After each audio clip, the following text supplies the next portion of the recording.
bagi ya. Ini kan ada emotnya. Silakan jawab menurut anak-anak itu sendiri ya. Jangan lihat punya kawannya. Oke? Oke, yang pertama punya Safa, Aidila, Fatia, sama Siva. Langsung dikerjain ya.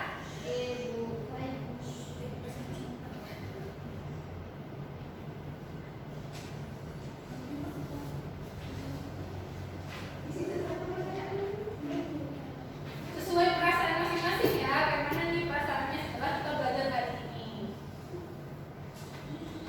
Udah Bu. Sudah. Oke, kumpul di meja Aidila ya. Oke. Wow, bagus semua hari ini perasaannya ya. Iya Bu. Oke.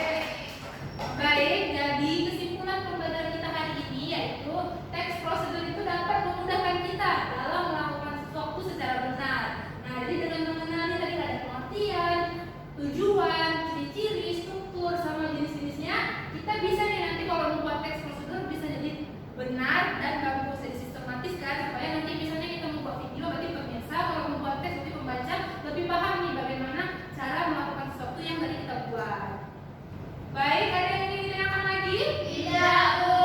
Paham? Paham. Alhamdulillah. Nah, untuk menutup pembelajaran hari ini kita tutup dengan membaca doa. Masing-masing baca dalam hati ya. Baik Bu. Amin. Nah, berhubung waktu sudah habis, berarti cukup sekian pembelajaran kita hari ini. Terima kasih nih atas partisipasi semangat belajar hari ini. Ibu harap anak-anak itu tetap semangat ya belajarnya ya. Ya Bu. Materi hari ini terus diingat nih, jangan dilupakan. Harus sering-sering belajar. Nah, baik, cukup sekian